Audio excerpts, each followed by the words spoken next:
ఇవాళ తెలంగాణ పాలిట బనకచెర్ల ప్రాజెక్టు పెను ప్రమాదంగా మారబోతా ఉన్నది. ఇవాళ ఆంధ్రప్రదేశ్ ప్రభుత్వం బనకచెర్లకు ఉన్నటువంటి అడ్డంకులను కేంద్ర బీజేపీ ప్రభుత్వ సహకారంతో నిబంధనలను తుంగలో తొక్కుతూ ఒక్కొక్కటిని అధిగమిస్తూ ముందుకు పోతా ఉంది.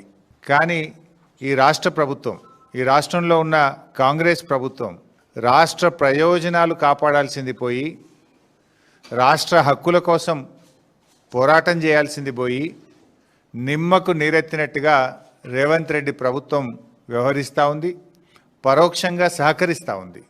ఈ ప్రాజెక్టు పురోగతికి సంబంధించి ఇటీవల జరిగిన తాజా పరిణామాలు ఏవైతే ఉన్నాయో మీడియా సాక్షిగా ఈ ప్రభుత్వం యొక్క చేతగాంతనాన్ని, ఈ ప్రభుత్వం తెలంగాణ రాష్ట్ర ప్రయోజనాల్ని ఏ రకంగా కాలరాస్తుందో నేను రాష్ట్ర ప్రజలకు వివరించదలుచుకున్నా, ఈ ప్రభుత్వాన్ని కూడా హెచ్చరించదలుచుకున్నా. మొట్టమొదట ఇది కేంద్ర మంత్రి సిఆర్ పాటిల్ గారు మన రాష్ట్ర ముఖ్యమంత్రి రేవంత్ రెడ్డి గారికి రాసిన లేఖ. సిఆర్ పాటిల్ గారు గత నెల 23 సెప్టెంబర్ 2025న ఈ లేఖ రాశారు. మన ముఖ్యమంత్రి రేవంత్ రెడ్డి గారికి 20 రోజుల క్రితం రాసిన లేఖ ఇది. ఈ లేఖలో ఏం రాశారంటే, ద పిఎఫ్ఆర్ అంటే గోదావరి బనకచెర్ల ప్రాజెక్టుకు సంబంధించిన pre feasibility report, the PFR is currently under examination. 1. 2. Further, the government is in receipt of the consensus raised by the state of Telangana on Polavaram Bankacherla link project and is following due process for techno-economic appraisal of the project. అంటే మేము ఈ Polavaram Banakacherla project యొక్క economic appraisal యొక్క process కొనసాగిస్తున్నాము, మేము process చేస్తున్నాము అని ఎవరికి రాసిండ్రు? స్వయంగా మన ముఖ్యమంత్రి రేవంత్ రెడ్డికి రాశారు. ఎన్ని రోజుల కింద రాశారు?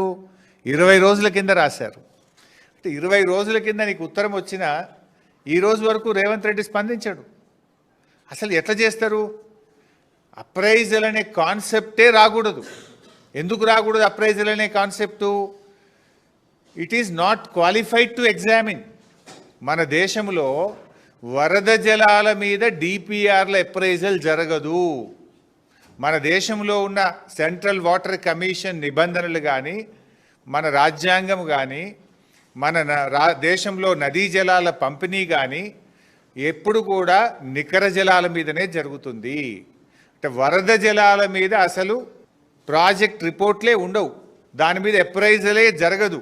అందువల్ల ఇది వరద జలాల మీద ఎప్పుడైతే ఆంధ్రప్రదేశ్ ప్రభుత్వం సబ్మిట్ చేసిందో, this is not entitled for appraisal.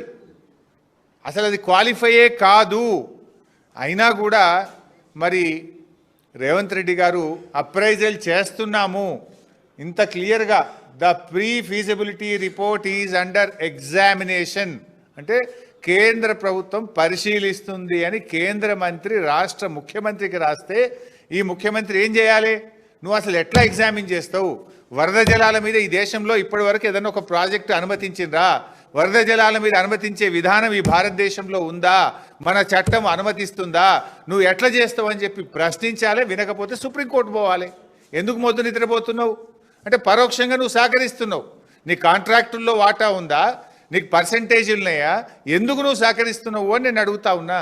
రాష్ట్ర ముఖ్యమంత్రిగా రాష్ట్ర ప్రజల ప్రయోజనాలు కాపాడతావా, నీ స్వార్థం చూసుకుంటావా? ఇది నెంబర్ 1. నెంబర్ 2, కర్ణాటక ప్రభుత్వం, ఇది కర్ణాటక రాసిన లేఖ. ఇదే గోదావరి బనకచెర్ల మీద కర్ణాటక రాష్ట్ర ప్రభుత్వం కేంద్రానికి రాసిన లేఖ. ఎంత స్పష్టంగా రాసిండ్రు ఇలాంటి వాళ్ళు కర్ణాటక ప్రభుత్వం, పారా 11 page 3, by all the stated diversions by Andhra Pradesh 80 + 100 + 243. 80 ఏమో పోలవరం ప్రాజెక్టు, 80 కంటే ఎక్కువ పోలవరం రైట్ మెయిన్ కెనాల్ నుంచి ఇంకో 100 తీసుకుపోతుండ్రు. 100 ఇప్పుడు బనకచెర్ల 243. 80 + 100 + 243 మొత్తం కలిపితే మాకు అగ్రిమెంట్ ఏదైతే అప్పుడు ఆంధ్రప్రదేశ్, మహారాష్ట్ర, కర్ణాటక కలిపి గోదావరి బచావత్ రిపోర్ట్ ప్రకారం, అవార్డు ప్రకారం ఒక అగ్రిమెంట్ చేసుకున్నారు. గోదావరి నీళ్లు కృష్ణానదికి మళ్లిస్తే దాంట్లో ఎగువ రాష్ట్రాలకు కూడా వాటా ఉంటుంది. ఆ వాటా ప్రకారంగా 463 టీఎంసీలు ఇవాళ ఆంధ్రప్రదేశ్ మళ్లిస్తుంది.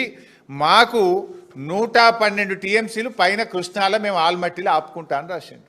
423 టీఎంసీలు ఆంధ్రప్రదేశ్ మళ్లిస్తుంది. బనకచెర్ల కావచ్చు, పోలవరం కావచ్చు, అదనంగా తీసుకునేది కావచ్చు. మొత్తం 423లో 112 టీఎంసీలు పైన ఆపుకుంటా. ఎంత స్పష్టంగా రాస్తారంటే page 13లో the ministry of Jal Shakti is requested to intimate the date of clearance of the project in question so that Karnataka can take appropriate action for utilization of Krishna water. మీరు ఎప్పుడు అనుమతిస్తారో మాకు చెప్పండి. మీరు అనుమతిస్తే ఇక మేము తెల్లారికెళ్ళి మీద నీళ్ళు ఆపుకుంటా, కృష్ణానది జలాలు నేను ఆపుకుంటా మీద అంటుండు. మీరు అనుమతిస్తే మీద నీళ్ళు నేను ఆపేసుకుంటా అంటుండు. ఎవడు నష్టపోతాడు? తెలంగాణ పరిస్థితి రెండింటికి చెడ్డ రేవుడవుతుంది. కింద గోదావరి నీళ్ళు పోతే మీద కర్ణాటక వాడు కృష్ణా నీళ్ళు ఆపుకుంటే మన బతికేం కావాలి? మాకు హక్కున్నది. మాకు గోదావరిలో జరిగిన ఇంటర్స్టేట్ అగ్రిమెంట్ ప్రకారంగా ఆంధ్రప్రదేశ్ ఎన్ని నీళ్లు మళ్ళిస్తే పైన కృష్ణాలో మా రేషియో ప్రకారం మేము ఆపుకుంటాము. 112 టీఎంసీలు ఆపుతామని చెప్పి ఇది కర్ణాటక రాసిన ఉత్తరం. ఇక మూడవది మహారాష్ట్ర కూడా రాసింది. ఇది మహారాష్ట్ర ప్రభుత్వం కేంద్ర ప్రభుత్వానికి రాసిన లేఖ. ఇందులో వాళ్ళు ఇంకా రెండు విషయాలు, ఇంకొక కొత్త విషయం కూడా చెప్పారు. ఇందులో ఏమంటున్నారు? ఒకటేమో మా హక్కుగా కృష్ణానదిలో మాకు ఎన్నైతే నీళ్లు గోదావరి అవార్డు ప్రకారం రావాలనో అవి తీసుకుంటాము. అవి కాకుండా మేము వరద జలాల మీద కూడా ప్రాజెక్టులు పంపుతామని రాసిండ్రు. ఇందులో ఏం రాసిండ్రో నేను చదివి వినిపిస్తే చాలా పాయింట్స్ ఉన్నాయి, కానీ నేను క్లుప్తంగా స్ట్రైట్గా I will come to the point. Para 13 page 3 as all water include flood water also the entitlement of floodwaters to the upper riparian state has to be decided first before resorting to appraisal of floodwater project in the subject matter. మీరు అసలు flood water మీద appraisal చేయకూడదు. ఒకవేళ చేసేది ఉంటే మరి మహారాష్ట్రకు కూడా ఫ్లడ్ వాటర్ ఉంటుంది కదా, మా వాటా ఎంతనో చెప్పండి. Point number 1. పాయింట్ నెంబర్ 2 ఇంకో మాట ఏమంటున్నారంటే the central water commission of Jal Shakti has any guidelines for considering appraisal of flood-based projects. The same may be intimated for submission of flood-based projects in Maharashtra also. Flood-based project ku appraisal ఇయ్యొచ్చా? నియమ నిబంధనలు వర్తిస్తాయా? ఉంటే మాకు తెలపండి, మేము కూడా గోదావరిలో ప్రాజెక్టులు కట్టుకుంటాము అని వాళ్ళు ఏమంటారు. అందులో స్పష్టంగా ఏమంటారంటే however it needs to be examined that whether the flood water contemplated to be diverted is utilized from the legitimate share of Godavari water of subbasins in upper riparian states, even though some of the projects planned by upper riparian states might be incomplete in the subbasins and utilize apparently less. The total planned use of all projects and not the actual utilization in the said subbasins need to be considered while arriving at the exact quantum of water. అంటే స్పష్టంగా మహారాష్ట్ర ఏం చెప్తుంది అంటే, ఒకటి కృష్ణానదిలో మా వాటా ఉంది, 74 టీఎంసీలు పైన ఆపుకుంటాము, ఒక పాయింట్. రెండవ పాయింట్ ఏమంటున్నారు, వరద జలాలు వాడుకునే హక్కు ఉంటే మహారాష్ట్ర మాకు కూడా విదర్భాలో కరువు ప్రాంతం ఉన్నది, మేము కూడా వరద ప్రాజెక్టులు కడతాం, పైన కట్టి లోయర్ పెనుగంగ మీద ప్రాణహిత మీద మేము ప్రాజెక్టులు కట్టి మేము విదర్భకు నీళ్లు తీసుకుపోతా అంటుండు. అప్పుడు ఏమైతే తెలంగాణ పని? రెండిటి చెడ్డ రేవటి. కృష్ణా కర్ణాటక ఏమంటుంది, పైన మేము 112 టీఎంసీలు ఆగబట్టుకుంటా అని కర్ణాటక అంటుంది. మహారాష్ట్ర ఏమంటుంది, పైన కింద ఎన్ని మారుస్తారో దాని లెక్క ప్రకారంగా 74 టీఎంసీలు కృష్ణాలు ఆపుకుంటా, గోదావరిలో కూడా నేను ప్రాజెక్టులు కట్టుకొని విదర్భకు నీళ్లు తీసుకుపోతా అంటాడు. ఇప్పుడు మధ్యలో తెలంగాణ ఏమైపోతుంది? శాండ్విచ్ ఖతమైపోతుంది. అంటే కింద ఇటు ఆంధ్రప్రదేశ్ అటు మహారాష్ట్ర గోదావరి నీళ్ళు తీసుకుపోతామంటుంది, పైన కర్ణాటక మహారాష్ట్ర కృష్ణానది నీళ్ళు ఆపుకుంటామంటున్నారు. రేవంత్ రెడ్డి మొద్దు నిద్రపోతున్నాడు. ఇవి నేను చెప్తున్నాయి కావు. This is the letter written by state of Maharashtra, this is the letter written by state of Karnataka. ఇంత స్పష్టంగా ఆయా రాష్ట్ర ప్రభుత్వాలు ముందుకు పోతా ఉంటే మన ప్రభుత్వం మొద్దు నిద్రపోతా ఉందా అని నేను అడుగుతా ఉన్నా. ఈ విషయం తెలియజేస్తూ ఇంకో విషయానికి నేను స్పందించాల్సిన అవసరం ఉంది. ఈరోజు ఉదయం మరి బీఆర్ఎస్ నాయకులు హరీష్ రావు గారు ఏదేదో మాట్లాడాడు. నేను చాలా స్పష్టంగా చెప్తున్నా, గోదావరి జలాల విషయంలో కానీ కృష్ణా జలాల విషయంలో కానీ తెలంగాణ రాష్ట్రానికి మోసం దగా జరిగిందంటే 10 ఏళ్ల బీఆర్ఎస్ పరిపాలనలో. మేమున్న సుమారు 21 నెలల పరిపాలనలో కృష్ణా నదీ జలాల్లో, గోదావరి నది జలాల్లో తెలంగాణకి సరి అయిన వాటా వచ్చే విధంగా, మన నీటి హక్కులు కాపాడే విధంగా మరి గౌరవ ముఖ్యమంత్రి రేవంత్ రెడ్డి గారి నాయకత్వంలో నేను ఇరిగేషన్ మంత్రిగా మరి మన హక్కులు కాపాడే విధంగా మేము ముందుకు పోయిన విషయం తెలంగాణ ప్రజలందరూ గమనించాలి. ఏదో బదనాం చేయాలనే విధంగా ఏదో తప్పుడు మాటలు, అబద్ధపు ప్రచారం, అవాస్తవమైన ఆరోపణలు చేస్తుండు హరీష్ రావు గారు. బంకచెర్ల ప్రాజెక్టుకి తెలంగాణ ప్రభుత్వం, కాంగ్రెస్ ప్రభుత్వం అందరం వ్యతిరేకం. అన్ని విధాల చర్యలు తీసుకున్నాము. మేము స్వయాన కేంద్ర ప్రభుత్వానికి వరబల్గా చెప్పినాం, లిఖితపూర్వకంగా చెప్పినాం. ఆల్మట్టి ప్రాజెక్టు ఎత్తు పెంచడానికి మేము వ్యతిరేకం. కర్ణాటకలో కాంగ్రెస్ ప్రభుత్వం ఉన్నా, ఆంధ్రాలో తెలుగుదేశం ప్రభుత్వం ఉన్నా, మహారాష్ట్రలో బీజేపీ ప్రభుత్వం ఉన్నా, ఏ పార్టీ ఎక్కడ అధికారంలో సంబంధం లేదు. తెలంగాణ యొక్క నీటి హక్కులు కాపాడుకోవడానికి, కృష్ణా నదీ జలాల్లో మన వాటా కాపాడుకోవడానికి, గోదావరి నదీ జలాల్లో మన నీటి హక్కులను కాపాడుకోవడానికి ముఖ్యమంత్రి రేవంత్ రెడ్డి గారు కానీ నేను కానీ పూర్తి కట్టుబడును. చాలా సమర్థవంతంగా మన వాదనలు కేంద్ర ప్రభుత్వం ముందు, సుప్రీంకోర్టులో, ట్రిబ్యునల్లో వినిపించిన విషయం కూడా నేను మనవి చేస్తున్నా. కృష్ణా నదీ జలాల విషయం చెప్పాలి. 10 ఏళ్ల పాటు ఉమ్మడి ఆంధ్రప్రదేశ్కి కేటాయించిన 811 టీఎంసీల్లో ఆనాటి ముఖ్యమంత్రి కేసీఆర్ గారు, ఆనాటి ఇరిగేషన్ మంత్రి హరీష్ రావు గారు ఆంధ్రాకి 512 తీసుకోండి, మీరు తెలంగాణకి 299 టీఎంసీ సరిపోతాయని లిఖితపూర్వకంగా కేంద్ర ప్రభుత్వం ముందు ఒప్పుకొని వచ్చిన వీళ్ళు 10 ఏళ్ల పాటు. మేము అధికారంలో వచ్చిన తర్వాత ఇది మాకు యాక్సెప్టబుల్ కాదు. తెలంగాణకే ఉమ్మడి ఆంధ్రప్రదేశ్ కేటాయించిన 811 టీఎంసీలో 70% నీటిని కేటాయించాలని చెప్పి మేము సమర్థవంతంగా ట్రిబ్యునల్లో వాదనలు వినిపించినాము. స్వతంత్ర భారతదేశంలో మొదటిసారి ఒక వాటర్ డిస్ప్యూట్ ట్రిబ్యునల్ ముందు ఒక ఇరిగేషన్ మంత్రి అప్పినంటే అది ఉత్తమ్ కుమార్ రెడ్డి అని చెప్పి నేను మనవి చేస్తున్నా. కృష్ణా నదీ జలాల విషయంలో ముందు కేటాయించిన 811 టీఎంసీలు 75% డిపెండబిలిటీ మీద మనకి 70% రావాలని వాదనలు వినిపించినాము.